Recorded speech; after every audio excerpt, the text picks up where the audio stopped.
Merhaba sevgili arkadaşlar, Renkler ve Zevkler kanalından herkese selamlar, saygılar. Bu videomuzda çok farklı bir etkinlik yapacağız sizlerle beraber. Alıç ağacı aramaya geldik dağa. Böyle yarı orman, yarı dağlık bir araziye arkadaşlar. Alıç ağacı aramaya geldik. Umarım uygun bir alıç çalısı buluruz ve onu bahçemize ekmek üzere yerinden söküp götürebiliriz. Arkadaşlar, benim memleketim Konya. Konya Beyşehir'de doğdum. Bizim oralarda çokça yetişen, kendiliğinden dağda yetişen bir bitki vardı. Alıç isminde. Biz şu anda uzun yıllardan beri Mersin Silifke'de ikamet ediyoruz. Buralarda hiç alıç ağacı görmedim.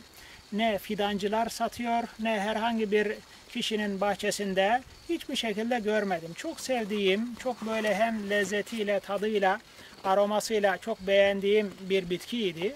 Bütün fidancılara sordum, hiçbirisinde alıç ağacı yok. Diyorlar ki işte gelecek, yok ama gelecek, hiçbir kimse de yok demiyor. Gelecek diyor. Kaç defalarca sorduğum halde hiçbir fidancıdan alıç ağacı, alıç fidesi bulamadım. Sonra fidancının birisi dedi ki biz köylerden, dağlardan 1500 tane alıç ağacı söktürdük. Onu aşılamaya bir yere gönderdik. Fakat orada da aşı yapılmadı, öyle bekliyor. Dedim ki siz alıç ağaçlarını köyden veya dağdan mı söktürdünüz? Evet. Ya ben de birkaç tane alıç ağacı istiyorum. Ben de kendim gidip herhangi bir yerden sökebilir miyim? Tabii ki sökebilirsin. Hiçbir kimse bir şey demez. Hatta orada konuştuğum zaman köylüler de vardı yanımızda. Onlar da dediler ki rahatlıkla gidip sökebilirsin. Biz de onlardan aldığımız cesaretle arkadaşlar şimdi evimizin yakınında böyle biraz ormanlık, biraz kurak çorak bir arazi, bazı yerlere de ekin ekilmiş gördüğümüz kadarıyla bir yere geldik. Bakalım şimdi arayacağız. Tabiatın, ormanın içerisine karışacağız. Bizim istediğimiz o alıç bitkisinden bulabilirsek malzemelerimizi getirdik arkadaşlar.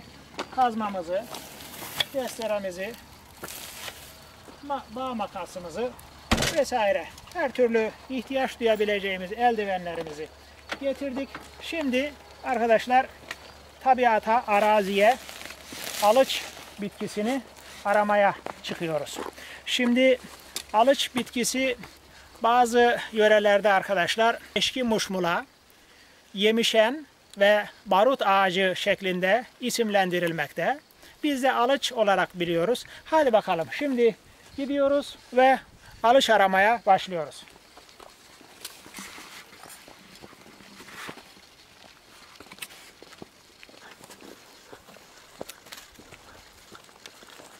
Evet, bu alıç ağacı. Alıç ağacı, evet, hemen bulduk. Evet, aynen. Alıç ağacı. Alıç ağacı bu arkadaşlar ama biraz sanki ya bu erkenci ya biz geç kalmışız. Yaprak çıkarmaya başlamış. Bunu bu şekilde taşıyabilir miyiz bilmiyoruz. Evet arkadaşlar, kendiliğinden yetişmiş ve bayağı büyümüş bir alıç ağacı. Yine tahminim türü çok iyi olmayan bir alıç ağacıdır. Aşı yapılmadığından dolayı arkadaşlar alıç ağaçları çok verimsiz ve küçük küçük meyveler verir ve dolayısıyla da çok lezzetli değildir. Bunun aşılanması gerekir. Biz bu ağacı çok beğendik, çok hoşumuza gitti. Bizim de aslında tam istediğimiz bir ağaç ama istediğimiz büyüklükte bir ağaç. Bunu elimizdeki malzemelerle rahatlıkla söküp götürebiliriz. Fakat anladığımız kadarıyla buraya ekin ekilmiş. Burası sahipli arkadaşlar, ekin ekilmiş buraya. Muhtemelen bu ağacın da sahibi olabileceğini düşündüğümüzden dolayı bu ağacı burada yerinde bırakıyoruz ve başka ormanın daha doğrusu böyle sahipli olmayan, yani burayı birileri sahiplenmiş, tapusu da olduğunu da zannetmiyorum ama adam emek harcamış, buralara ekin ekmiş. Ağaçta muhtemelen sahipli olacağını düşündüğümüzden dolayı haydi bakalım ilerliyoruz. Ormanın içine doğru, belki orada bizim istediğimiz tarzda bir alıç fidanı. Çünkü bu ağaç biraz da büyükçeydi. Bunu sökmesi, götürmesi daha zahmetli olacağından dolayı birazcık daha küçük bir bitki bulmaya çalışacağız. Arkadaşlar burası Mersin'in Silifke ilçesi, Taşucu kasabası. Şu manzaraya bakın arkadaşlar. Oradaki manzara, bakın NATO limanını görüyorsunuz. Hemen arkasında Dana Adası'nı görüyorsunuz. Önünde küçük bir adacık gözüküyor. Orası da Boğsak Adası. Buraların manzarası çok güzel arkadaşlar. Şimdi birazdan daha hakim bir bölgeye doğru ilerleyeceğiz. İnşallah oradan bir alış bitkisi buluruz ve bu güzel manzarayı seyrederek ağaçlarımızı sökmeye başlarız. Evet arkadaşlar, buralarda ciddi şekilde arı sesi geliyor kulağımıza, arı vızıltısı geliyor. Arılar iş başında, demek ki şuradaki manzaraya bakın, çiçeklere bakın, harika gözüküyorlar gerçekten. Tabii ki ben arı olsam buradan çıkmazdım. Şu çiçeklere bakın, ne kadar güzel ya. Sarı ve arada küçük küçük mavi çiçekler var. Gerçekten harika gözüküyor. İşte bunlar arkadaşlar baharın müjdeleyicisi. Şu anda Mart ayının başlarındayız. Her taraf yoğun yağmurların da etkisiyle, bakın orada da kırmızı gelincik çiçekleri var. Yoğun yağmurların da etkisiyle arkadaşlar buralar yeşermiş. Çiçekler, envai çeşit çiçekler açmış. Güzel bir manzara oluşturmuş bizlere. Evet. Buradan manzaramız daha da netleşti.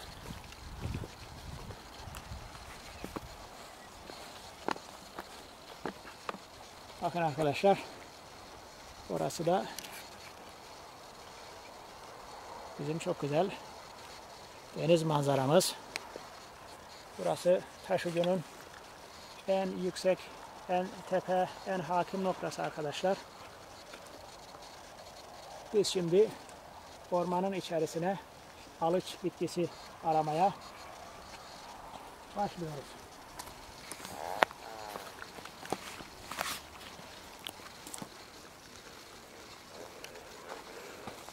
Evet arkadaşlar, bakınız, bir dağ çiçeği kendiliğinden çiçek açmış. Harika kokar. Mis gibi, mis gibi. Gerçekten çok güzel kokuyor. Eğer bunun da bir kökünü çıkartabilirsek, baksana kocaman bir alanı kaplamış. Bir kökünü çıkartabilirsek yine bu bitkiden de götürmek isteriz evimizin bahçesine. Bakalım nelerle karşılaşacağız. Biz de merak ediyoruz.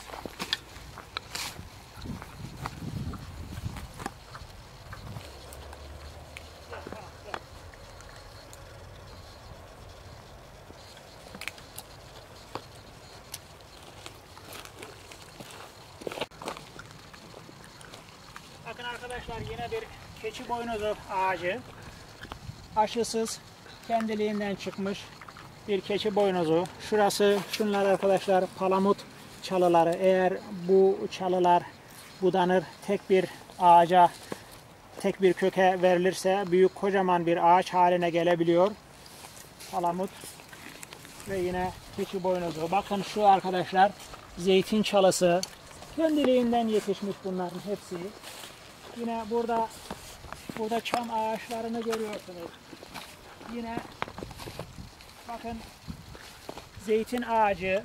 Normalde bakın zeytinin aşısızı bu şekilde çalı şeklinde olur arkadaşlar. Maki, Akdeniz ikliminin klasik bitki örtüsü maki bitki topluluğunun bir üyesidir arkadaşlar.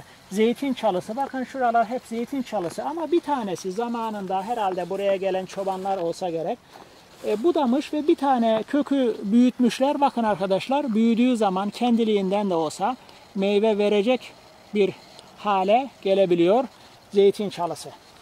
Evet, devam ediyoruz. Arayışlarımızı sürdürüyoruz.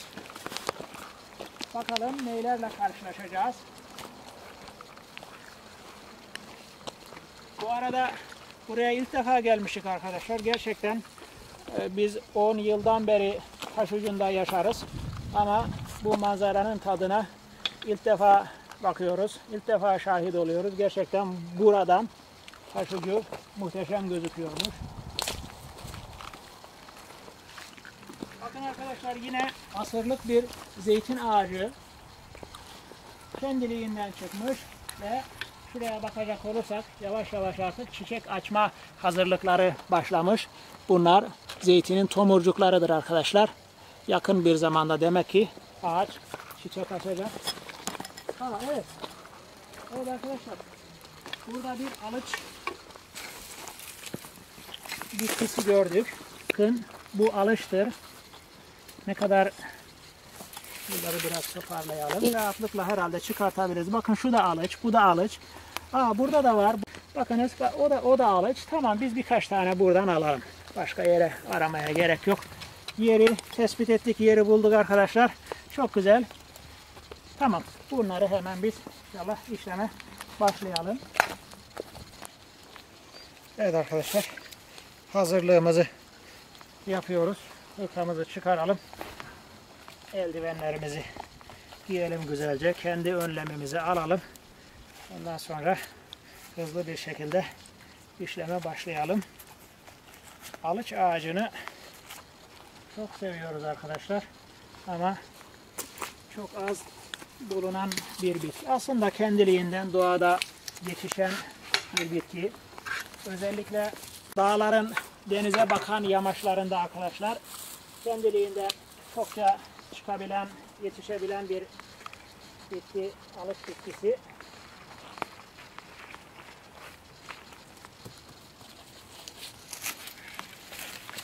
Şimdi etrafı açarak,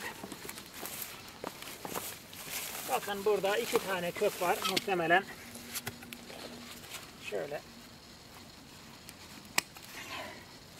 birazcık terbiye edelim.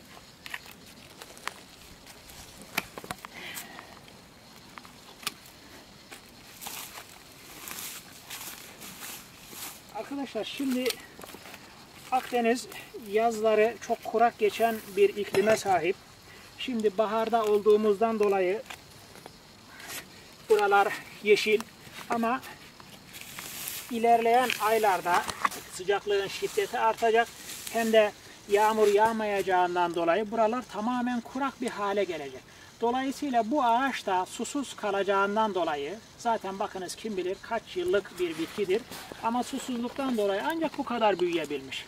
Biz eğer bunu sularsak veyahut da ilaçla tür iyileştirmesi yapabilirsek belki de güzel meyveler verecektir. Eğer güzel meyve vermezse arkadaşlar aşı yapmamız gerekir. Ama önce bunu bir sağ salim söküp kendi bahçemize dikelim.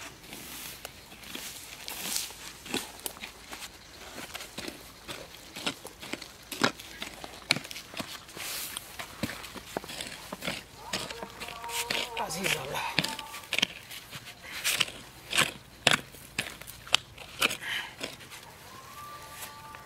Genelde taşın kayanın arasında yetiştiği için tabanda muhtemelen taş vardır. O taşları da kırmak için çekiç getirdik, ama umarım gerek kalmadan rahatlıkla, kolaylıkla sökebiliriz.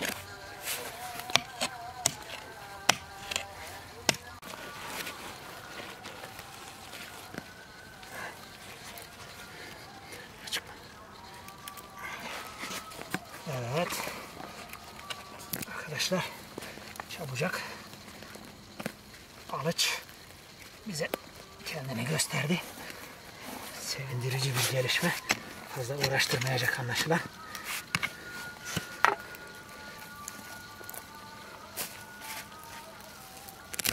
Evet.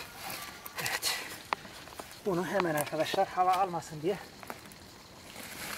çuvalın içine koyacağız. Bir tane daha çuval getirsek aslında olacakmış.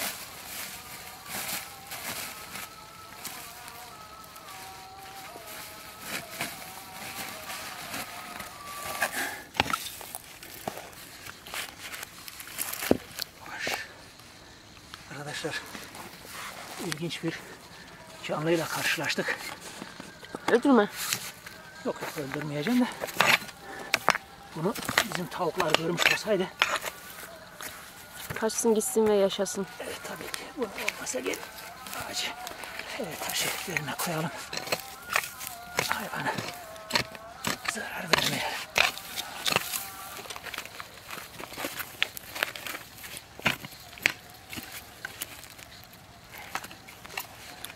Sanırım şu iki kök birbirine bağlantılı olsa gerektir. Tarafa doğru geliyor.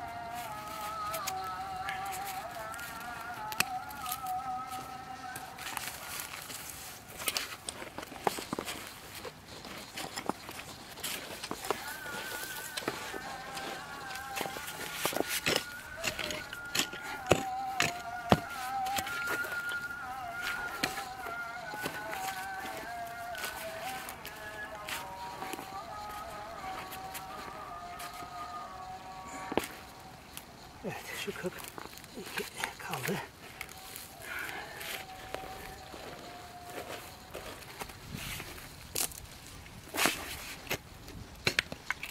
Bu arada toprak da çok kaliteli, çok verimli gözüküyor arkadaşlar.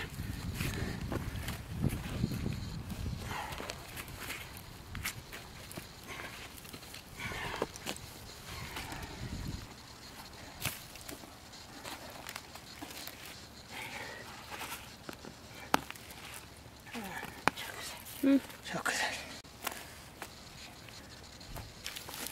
Şunu da sökeceğim.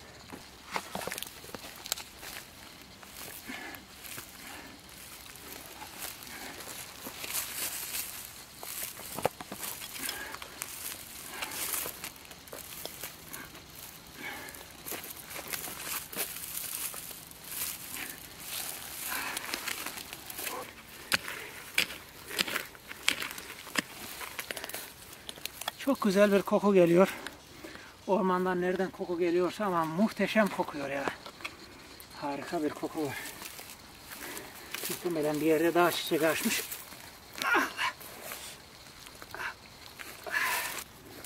Alışlarla mücadelemiz devam ediyor.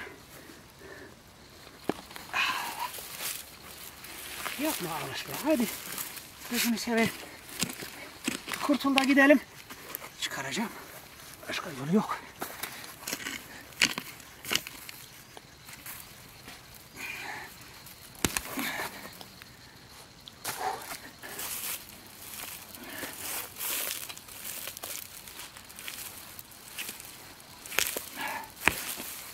Evet.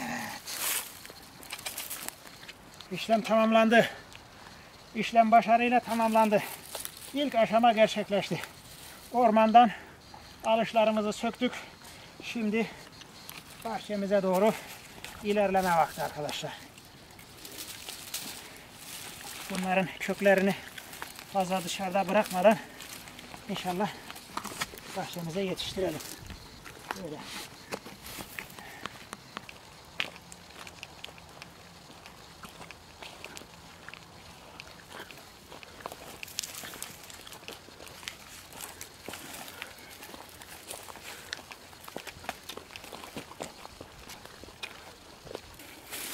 Arkadaşlar bakın, bir de daha çiçeği gördük. Çok güzel kokan bir çiçek. Bunu da köküyle beraber sökebilirsek bunu da götürüp bahçemizin bir köşesine dikmek isteriz. Yazın aşırı kurak geçtiği zamanlarda bu bitki neredeyse kuruyacak hale geliyor. Hatta birçok dalları kuruyor. Biz bahçede sulayarak bu bitkiyi oldukça güzelleştirebiliriz. Evet, bunu da kökünden söktük. Tabii bunları budamak lazım. Kaçlı bir şey elde edebilir miyiz acaba?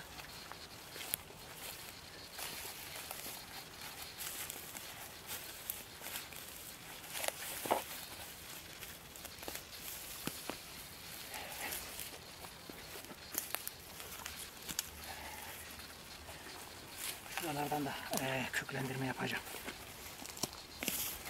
Zaten bunlar yazın kuruyup gidecekler. Bari köklendirip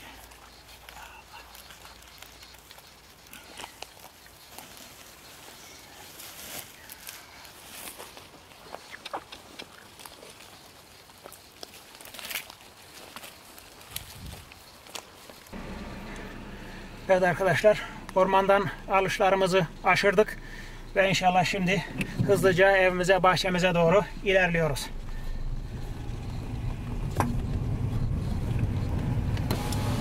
Sizler de manzaramızın bu eşsiz güzelliğinin tadını çıkarın.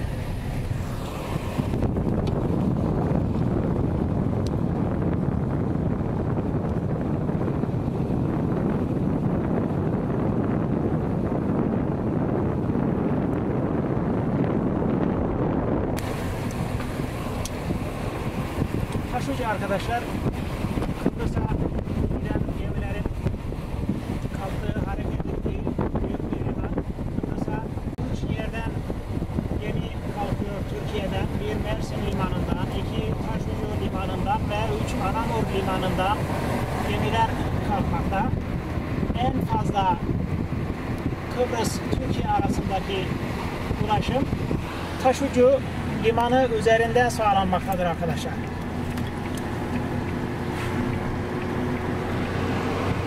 Bu arada Taşucu kasabasının da kuş bakışı görüyorsunuz. Arkadaşlar hemen getirdik araçlarımızı ve dağ çiçeğimizi hızlıca indirelim. Ve bahçemize doğru gidelim.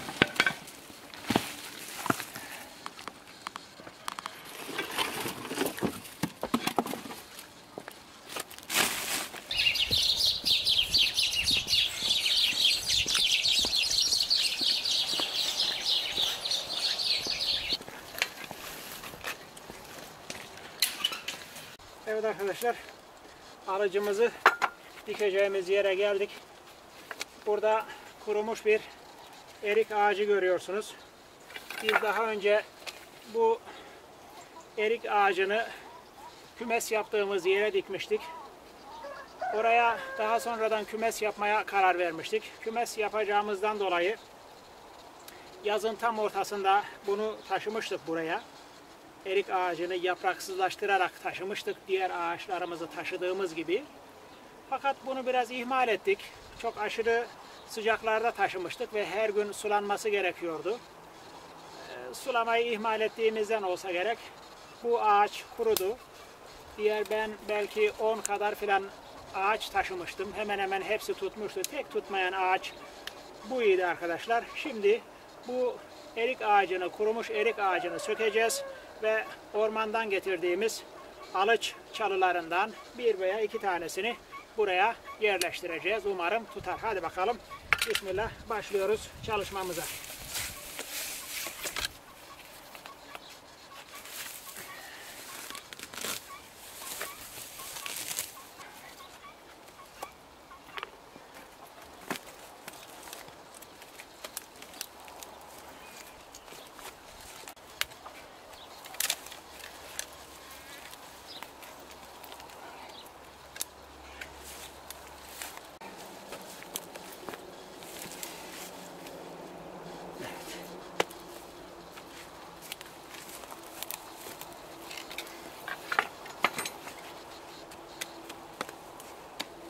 Kökteki toprakları da indirelim ki boşa gitmesin.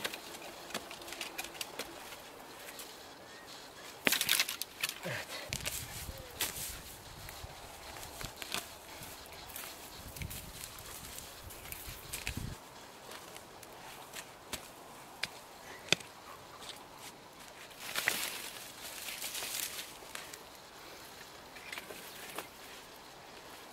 Şimdi arkadaşlar, açıkçası bu ağaçların tutup tutmayacağını bilmiyoruz. Onun için birden fazla ağaç dikmeyi düşünüyoruz. Çünkü bakın burada hiç kök namına bir şey kalmamış. Belki bu tutmayabilir. Bir tanesi bu olsun. Diğeri de çok kuvvetli kök olsun.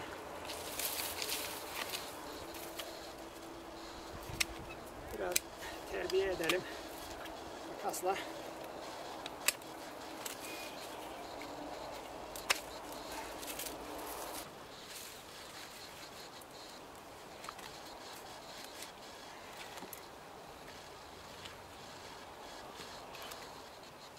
Arkadaşlar, birinci çalımızı dikelim. Zaten bu toprağın içerisinde hayvan gübresi vardı, karıştırmıştık, tavuk gübresi vardı. Gübreli bir toprak. Birinci çalımızı dikelim bakalım. Bir de arkadaşlar şunu dikelim.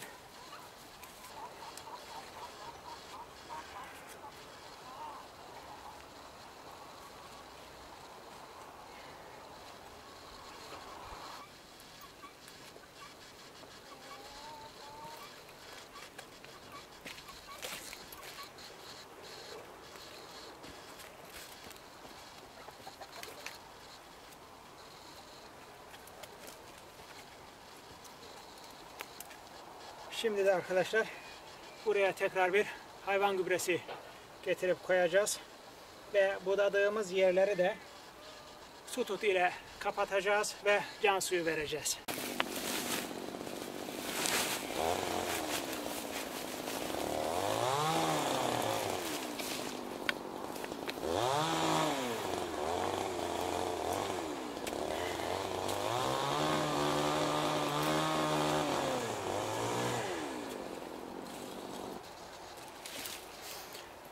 Evet arkadaşlar, alışlarımızın 4 tane kökünü diktik. Diğer geri kalan dallarını da çelik için uygun hale getireceğiz ve çelikleme yöntemiyle bunları da köklendirmeye çalışacağız. Ben bir tane kök aldık. Şuradan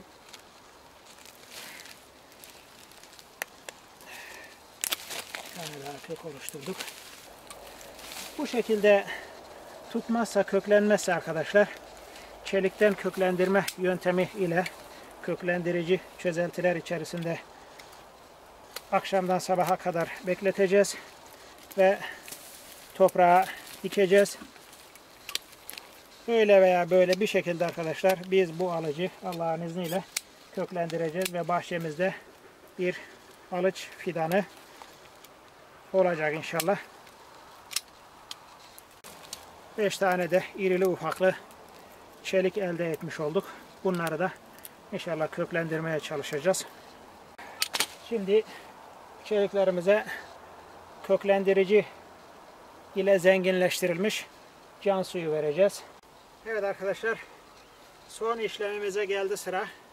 Can suyu vereceğiz. Fakat can suyunu deniz yosunu ile zenginleştireceğiz. Arkadaşlar, deniz yosunu gübresi sıvı ve toz halinde satılıyor.